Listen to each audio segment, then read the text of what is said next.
is advised. Hey everyone, welcome to the discussion for Biblios, Quill and Parchment.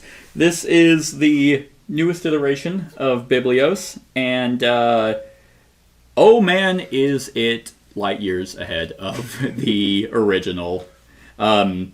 Which isn't really saying a whole lot, because the original is okay at best. Yeah. But something I gotta say right up front is, if you are expecting anything close to the original, you're like, oh, this is just a nicer looking version of a copy I already love. This is absolutely nothing like that game. Not even close. Like, it's got, I think, two similarities. And they're not even identical, they're just similar. Yeah, that's true. It's like how it's the theme. Yeah. And manipulating the score of the dice. Right, scoring the dice, but even then, it's like you don't even score them the same way. True. It's how you move them up and down is not even remotely close. And for me, obviously, I believe that this version is just way better. So, what do you guys think? I liked it a lot better than the original Biblios. A lot better. Yeah. I think it still struggles with theme because, I mean, it is just very much just something pasted onto a paper. And I called it earlier Biblios Dungeons and Dragons because I felt like I was filling out like a character sheet doing all this math. And yeah, it's a roll and write. Yeah, I liked it though. Yes, I actually like this one. This feels closer to the theme, though, than the other one did. Like, it has some markings of, getting closer to the altar, getting closer to God. Mm-hmm. At least the other one, because Biblios was meant as like a library kind of thing. At least you're collecting books, kind of a book stack, as you just stack books in the library. And then the monastery stuff of traveling from town to town to preach, or collect books or whatever it is. At least somewhat, and like the more influence you have. I like that it's influence instead of money. Yes. Yeah, it makes more sense. Yeah. Yeah. So it's just, it at least in that way, it is closer to theme and just everything you do about it. There's just more game here. Like, Brett, what do you think? I agree. It's what you were probably hoping that the other one was. I don't know what I was hoping the other one was, but it's just at the time I was like, yeah, this is a filler auction game. Yeah.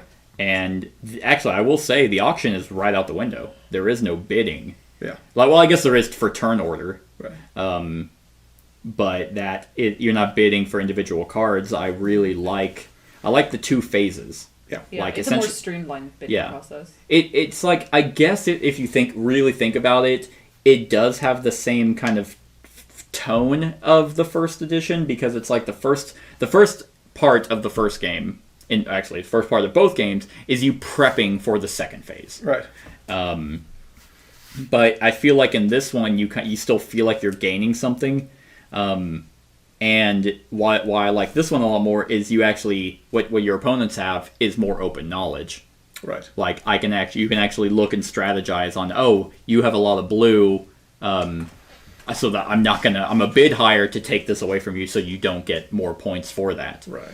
Or I'm going to take this one because I'm going to try and outbeat you in blue, instead of just being like, yeah, I have no idea what fucking cards you have in your hand. I'm just going to hope that what I have in my hand pays off. Yeah. What do you think of, like, in terms of like the influence, like, what do you guys think of that influence versus like the cards or the money?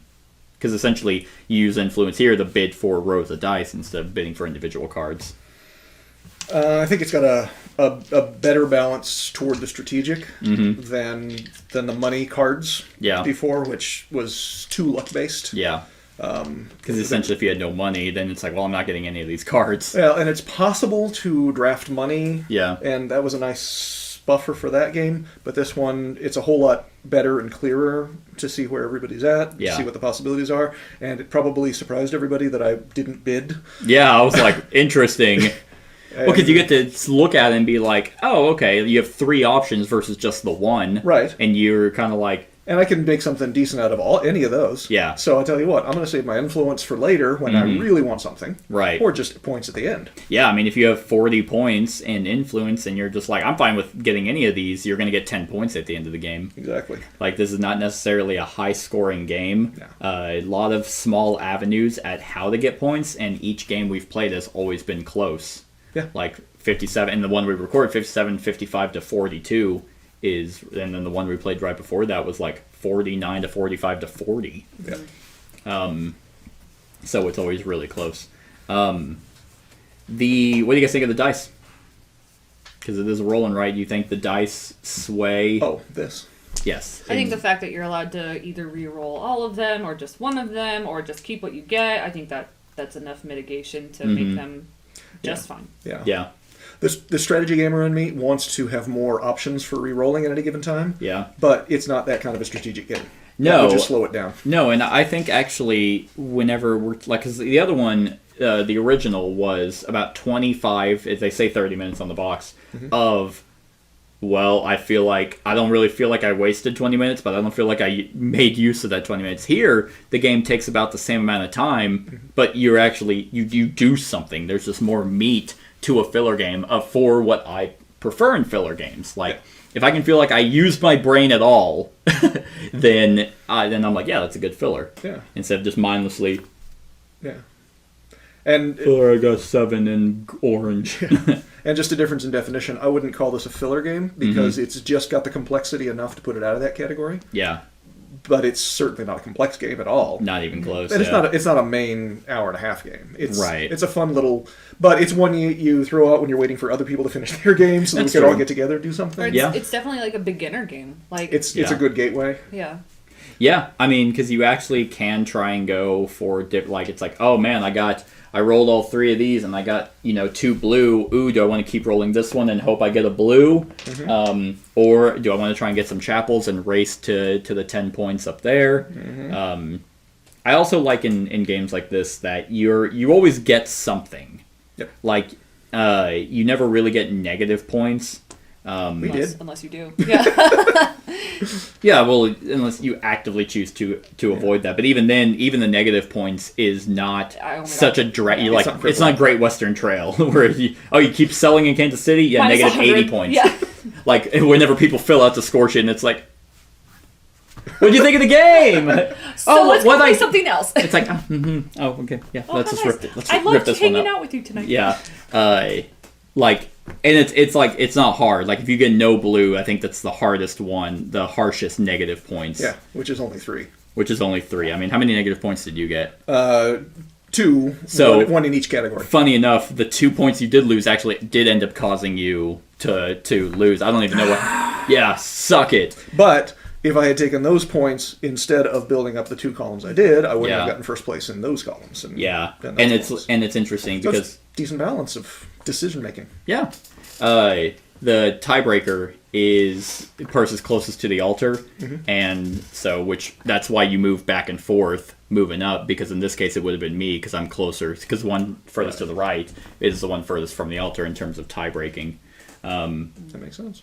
I enjoy, because other games like Orleans has one, Gugong also has that, where you're kind of moving throughout like a map to gather stuff. You have a little bit of that here with the monk. Yeah. And it's not just a one shot, you go the same route. You have some ways of actually moving like a few paths, like a shorter path, but it doesn't gain you as much. Yeah. It's nice. I'm pleasantly surprised.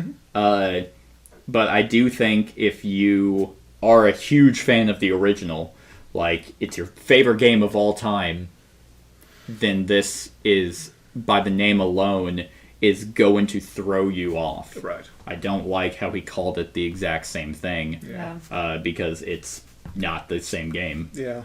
It really is. Just Biblios, just for people who liked it and they were like, oh, another one. Yeah. Like, but I mean, and it's literally the same size. Yeah. It looks better. Like, it's a lot more colorful. It is a lot more colorful. Yeah, I appreciate that. It does. That book looks interesting. It does. There's no hot guys on it. Yeah, that's true. Well, there's that guy. Yeah, there's no hot guys. I mean, he's only got like some side stuff going on. I need like a whole bowl cut and a shaved top. Right. So. I also like the fact that I really like the influence in this one. Yes. I think that might be one of my favorite things because you get to dictate how much you're spending, and that reads into more of trying to compare what your opponents have. Oh, how many influence do you have? 20? Ugh. Because there were times where it's like I was bidding like 8, and it's just like if you bid none or you bid more, and it's like, well, shit, because you can look at what's available before you bid, and it's like, why did I bid 8 when I knew both of you guys wanted those? Right. So I was going to be left with something anyway. I wasn't going to bid higher, so it's like I could have kept that and gotten 2 points out of it. Yeah. That's the kind of bidding that I enjoy. I don't really care for like round robin like bidding. Yeah. And again, simultaneous, so it's quicker. Yeah. It keeps moving. You're engaged rather than right, waiting. Right. And I will say this game, it's funny because we just played the pinball game. Yes. That was also rolling right. Yeah. And I'm sitting there and I'm like, this is a solo game. Like, because of how one person's game can go longer than everyone's, it's like, why play with other people? Just play yourself. This one, everything is simultaneous as well, but it's like, yeah, play with other people. Like, sure. I'm not sitting here like, oh, there's no point playing with you guys. I'll just play the solo mode, which just does have a solo mode. I don't know how it works, but I might do a solo variant or a solo run through separately. But you can also, there is a B-side, which instead, and a B-side on the Monastery card as well. So there are different ways to play this game for a very small footprint. This game is not expensive at all. Yeah. Said yeah, like I know, but I mean, you're like yeah, I know. I look up how much all of your games cost. No, but she probably pays the bills. Oh yeah, you're right. Totally. Let's see. I will say, if you take a look at the front, that cat at the bottom. I don't know what the hell that. Fucking wrong ass eye. It has like derpy cross eyes. Yeah, I know. And he's real fucking long. Well, I'm glad you found a negative. Yeah. I don't even know what this is. And there's a little person riding on the snail. I was coloring this. There is a little person. There's also dragons. There's 3 dragons. On it. Is there 3? No. No, there's not. Yes, and then there's a little mouse. And then she's been studying it a lot. Ow! I was tracing these earlier. Yeah.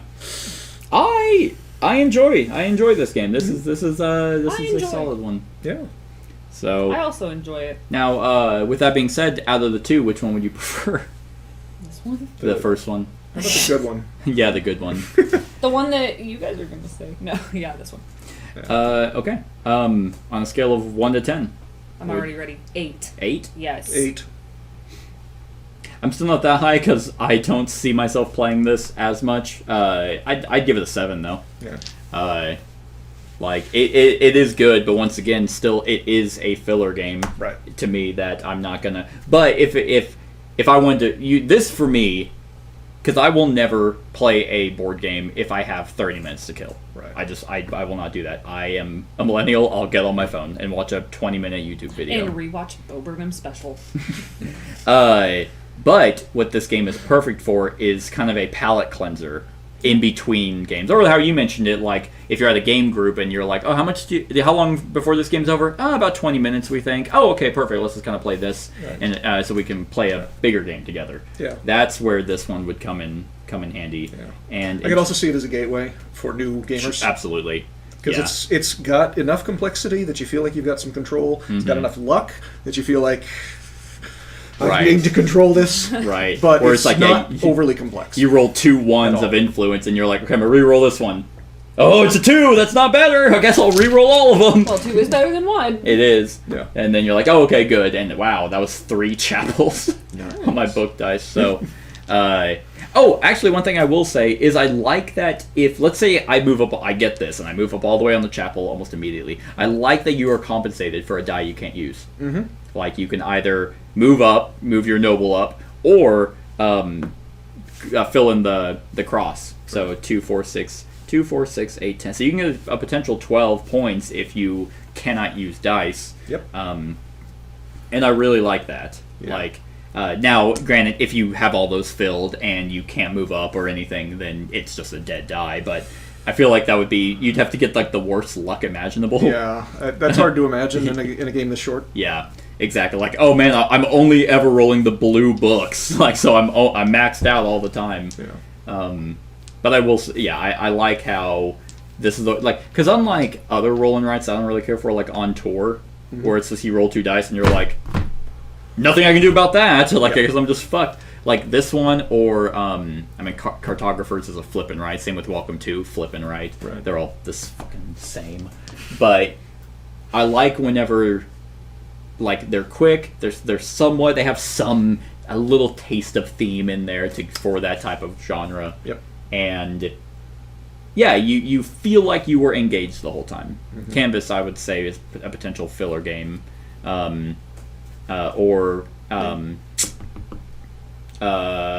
Calico isn't, but Canvas is pretty close to that. Yeah. But it's just like, yeah, this is perfect. Like you're not just all right,